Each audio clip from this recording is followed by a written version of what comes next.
సాధారణంగా పాములంటే అందరికీ భయమే. వాటిని చూస్తేనే చాలా భయం వేస్తుంది. ఇక కరిస్తే ప్రాణాలకి ముప్పు. ఇది అందరికీ తెలిసిన విషయమే. కానీ పాములతోనే సహజీవనం చేస్తూ పాముల మధ్యనే బ్రతికే ఒక గ్రామం ఉంది. దాని గురించి మీలో ఎంతమందికి తెలుసు? అయితే ఈ ఊరిలో వారు చాలా ధైర్యంగా వాటితో నివసిస్తారు. హలో అండి, అందరికీ నమస్తే. Welcome back to this is Lavanya YouTube channel. చాలా రోజుల తర్వాత నా ఛానల్లో ఒక మంచి స్టోరీతో మీ ముందుకైతే వచ్చాను. పాముని చూస్తేనే భయం. పేరు వింటేనే చాలా మందికి భయం. Even me also. అయితే కర్ణాటక రాష్ట్రంలో నాగేనహల్లి అనే ఒక గ్రామం ఉందట.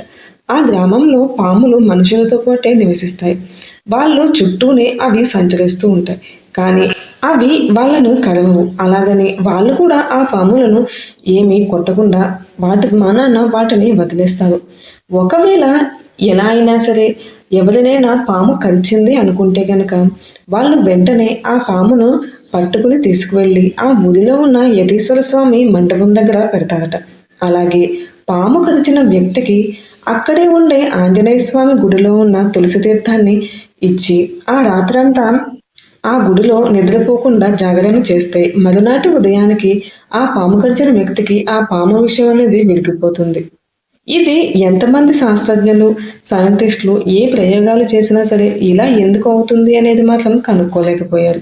ఇంకొక విషయం ఏమిటంటే వాళ్ళు ఆ గ్రామంలో ఉన్నంత వరకు ఆ పాము కరిచిన వ్యక్తికి ఆ విషయం అనేది పనిచేయదు. ఒకవేళ పాము కరిచిన 48 గంటలు లోపుగా ఆ గ్రామం దాటి ఆ వ్యక్తి గనక బయటికి వెళితే అప్పుడు వెంటనే మరణిస్తాడట. ఇది ఒక శాపం, అలాగే ఒక వరం కూడా. అయితే దీనికి సంబంధించినది ఒక కథ అయితే ఆ ఊరిలో ప్రాచుర్యం పొందింది. అదేమిటో ఈ వీడియోలో మీరు వినొచ్చు. ఈ నాగినహల్లి అనే గ్రామంలో పూర్వం ఒక సన్యాసి జీవిస్తూ ఉండేవాడట. అయితే అతను అక్కడ ఉన్న ఆంజనేయ స్వామి గుడిలో ఉంటూ ఆ ఊరిలోనే భిక్షాటన చేస్తూ బ్రతుకుతూ ఉండేవాడట. అయితే అతను ఒకరోజు భిక్షాటనకి వెళ్ళి వచ్చేటప్పుడు పక్కనే ఉన్న పొదలలో ఒక చంటి బిడ్డ ఏడుపు విని అక్కడికి వెళితే అక్కడ ఒక బిడ్డ కనిపించాడట. అయితే స్వామీజీ ఆ బిడ్డను తీసుకుని ఆయన అదే ఆంజనేయ స్వామి గుడిలో ఆయనతో పాటే ఆ మగపిల్లాడిని పెంచుతూ వచ్చాడు. అలా కాలచక్రంలో ఆ అబ్బాయికి 12 సంవత్సరాలైతే నిండాయట. అతన్ని ఆ స్వామీజీ ఎంతో ముద్దుగా చూసుకునేవారు. అయితే ఒకరోజు ఆ పిల్లాడిని గుడిలోనే ఉంచి స్వామీజీ భిక్షాటనకు వెళ్ళగా ఒక తాచుపాము వచ్చి అతన్ని కాటువేసి చంపేసిందట. అయితే స్వామీజీ వచ్చేసరికి ఆ పిల్లాడు శవంలా పడి ఉన్నాడు. ఇది తన దివ్య దృష్టితో తెలుసుకున్న స్వామీజీ చాలా ఆగ్రహానికి గురయ్యారు. వెంటనే తన తపశ్శక్తితో పాములన్నిటినీ శపించబోవటానికి తీర్థాన్ని చేతిలోనికి తీసుకొనగా హఠాత్తుగా నాగలోకంలో ఉన్న నాగరాజు వెంటనే అక్కడికి తన పరివారంతో ప్రత్యక్షమై, స్వామి, మీరు మా నాగజాతిని అస్సలు శపించవద్దు.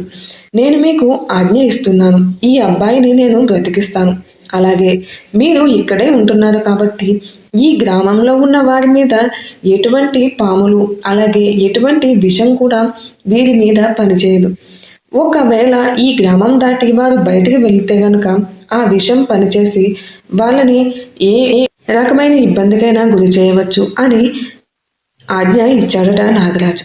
దానితో యతీశ్వర స్వామి చాలా సంతోషించి ఆ బిడ్డను బ్రతికించినందుకు ఆ నాగరాజుకి కృతజ్ఞతలు చెప్పాడట.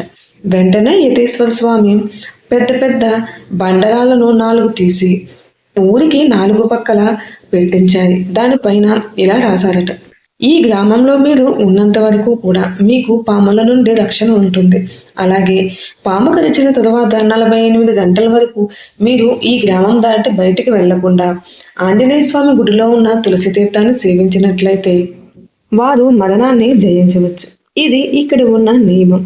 ఈ ఊరి పొలిమేరలను దాటి ఎవ్వరూ కూడా పాము కరిచినప్పుడు బయటకు వెళ్ళకూడదు. అలాగే కొత్త వాళ్ళు వచ్చినా సరే ఒకవేళ పాము కరిచినట్లయితే ఇదే పనిని చేస్తారు. వాళ్ళు ఏ విధమైన మందులు హాస్పిటల్స్కి అయితే వెళ్ళరు. ఇది ఇప్పటికీ కూడా జరుగుతూనే ఉంది. అలాగే ఆ స్వామీజీ ఆ ఊరి వాళ్ళకి కొన్ని నియమాలు కూడా పెట్టారు. అవేమిటి అంటే ఈ గ్రామంలో ఉన్న ప్రజలు ఎవ్వరూ కూడా మద్యం అలాగే మాంసాహారాన్ని అస్సలు తీసుకోకూడదు. అలాగే సర్పాలను ఎట్టి పరిస్థితుల్లో కూడా వాళ్ళు చంపకూడదు.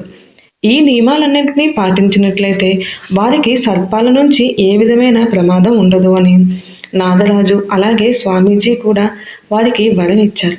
ఇప్పటికీ ఈ కథ ప్రచారంలోనే ఉంది. అలాగే అక్కడి మహిమ కూడా ఏమాత్రం తగ్గలేదు. ఎలా ఉంది ఈ స్టోరీ మీకు? పాములతోనే జీవితం గడిపే వాళ్ళ జీవనం ఎలా ఉంటుందో ఒకసారి ఎక్స్పెక్ట్ చేయండి. అలాగే వీడియోకి ఒక లైక్ అయితే ఇచ్చేసేయండి.